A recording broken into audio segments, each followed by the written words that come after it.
পুনর্ভবা নদীর বাঁধ ভেঙে প্লাবিত নন্দনপুর পঞ্চায়েতের বিস্তীর্ণ এলাকা। পুনর্ভবা নদীর বাঁধ ভেঙে প্লাবিত দক্ষিণ দিনাজপুরের গঙ্গারামপুর ব্লকের নন্দনপুর পঞ্চায়েতের বিস্তীর্ণ এলাকা। শুক্রবার ভোরে নন্দনপুর গ্রাম পঞ্চায়েতের যাদববাটি ঝাড়তলা এলাকায় প্রায় 20 মিটার পুনর্ভবা নদীর বাঁধ ভেঙে যায়, যার ফলে প্লাবিত হয় নন্দনপুর অঞ্চলের আমতলীঘাট, সুতইল, বাসর, সুরসুরি, গোনাহর সহ বিস্তীর্ণ এলাকা। সেই সঙ্গে জলের তলে তলিয়ে যায় মাঠের ফসল।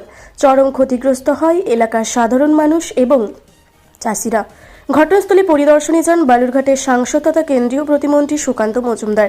তিনি ঘটনাস্থল পরিদর্শন করে সেখানকার সাধারণ মানুষের সঙ্গে কথা বলেন এবং তাদের সমস্যার কথা শোনেন। পাশাপাশি এই সমস্যার স্থায়ী সমাধানের আশ্বাস দেন তিনি। ঝাড়তলা আর এটা ভেঙেছে রাত্রি 2টার দিকে। আমরা দেখেছি 1টা পর্যন্ত ছিলামই, তারপরে ঘুমাতে গেছি, তারপরে দেখেছি এটা ভেঙে গেছে। প্রতি বছরই দেখা যাচ্ছে যে আপনাদের এলাকাতে বাঁধ ভাঙছে, কি কারণে ভাঙছে কি মনে করছেন? মাটি দেওয়া হয় না বাঁধে, পুনরায় মাটি দেওয়া হয় না। এটা ওই 2004 সালে 2004 সালের পর থেকে মাটি পড়েছে। সঠিক মেরামতির অভাবে এই ধরনের হ্যাঁ, মেরামতির অভাবে ঠিক আছে। এটা প্রতি বছরই ভাঙছে, সামনে গেলবার ওখানে ভাঙছিল। এই যে বাঁধ ভাঙার ফলে কোন কোন এলাকা ক্ষতিগ্রস্ত হলো? আমার যাদববাটিতে হয়েছে, ঠিক আছে। এটা হচ্ছে সুতোল, বাংলাপাড়া, তারপর হচ্ছে গনাহার, মুক্তারামপুর, লক্ষ্মীপুর, করদহ, এগুলো সব এলাকায় জলপ্রপাত। এই রাস্তাটা প্রথম তৈরি হয়, আর তারপরে থেকে এক কোদাল মাটি পড়েনি। কি চাচ্ছেন কি আপনি? আমরা চাচ্ছি যে এই বাঁধ যেটা মানে ইরিগেশনের যে বাঁধটা সেটা পরিপূর্ণ হোক, এবং নদীর ধারের যে বোল্ডার ফেলার কথা সেটাও পরিপূর্ণ হোক। আমরা এটাই চাচ্ছি। প্রতি বছর একই জায়গায় বাঁধ ভেঙে যাচ্ছে কেন, কি মনে করছেন? ভাঙবে না কেন? কারণ হলো ভাঙবে, কারণ হলো আজকে মাটি পড়ে না, যেটুকু ভাঙে সেটুকুই বেঁধে যায়। আমি সাহেবকে গত বছর অনুরোধ করছিলাম যে আমাদের এই রাস্তাটা আপনারা দয়া করলে রাস্তাটা আমাদের কমপ্লিট হবে। আপনারা দেখছেন রূপসী বাংলা মিডিয়া। এখন একটা ছোট্ট বিরতি, ফিরে আসছি বিরতির পর। পুরুলিয়ায় পাত্রপাত্রী যোগাযোগের একমাত্র বিশ্বস্ত প্রতিষ্ঠান বিবাহ পরিচয়। আপনার মনের মতো জীবনসঙ্গী খুঁজতে আপনার পাশে রয়েছে বিবাহ পরিচয়। তাই আর দেরি না করে আজই যোগাযোগ করুন বিবাহ পরিচয়, municipality commercial complex, 2nd floor, Chaibasa road, opposite PWD office, Purulia. Mobile number 9232440272। প্যারামেডিকেলে পুরুলিয়া ও বাঁকুড়া জেলার একমাত্র 35 বছরের পুরাতন ও বৈধ প্রতিষ্ঠান KDM college of paramedical studies, জেলখানা মোড়, পুরুলিয়া।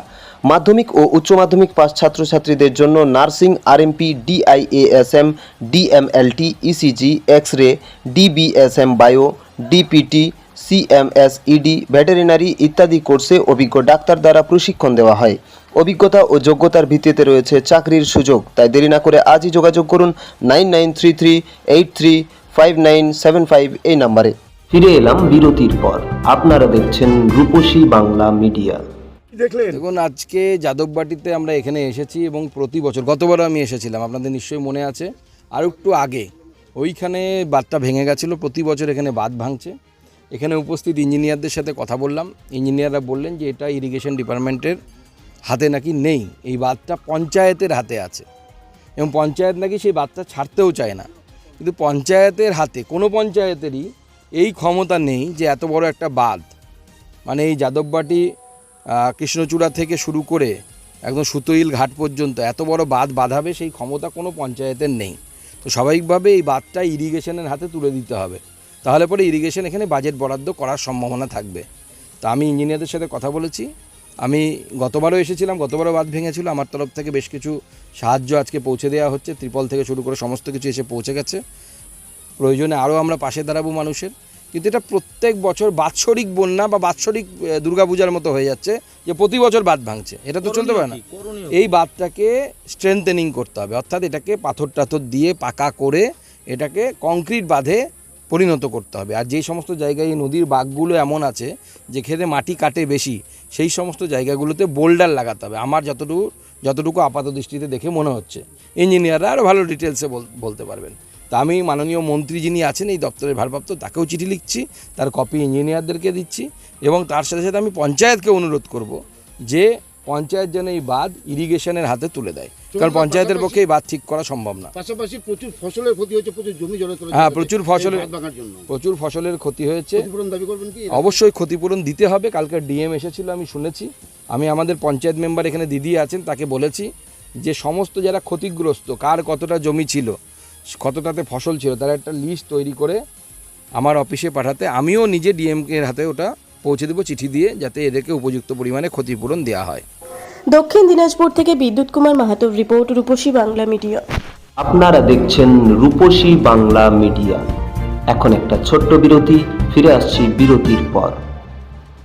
সারৈকেল্লা খরসোয়া জেলার সুবিখ্যাত কবিরাজ Bhadrasen Bhagat TB, filaria, sugar, tumour, Baat, ধাতু, একজিমা, দাঁতের রোগ, কানের রোগ, গুপ্ত ও যৌন রোগ ইত্যাদি চিকিৎসা করেন। এখন নিয়মিত চেম্বার করছেন প্রতি সোমবার বান্দোয়ানে, শুক্রবার বড়াবাজারে সারগোতে, রবিবার এঁচাগড় থানার টিকর গ্রামে, মঙ্গলবার রাজনগর থানার কেন্দ্রমন্ডিতে, বৃহস্পতিবার নিমডি থানার রঘুনাথপুরে।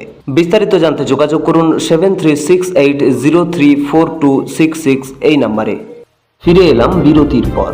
আপনারা দেখছেন রূপসী বাংলা মিডিয়া।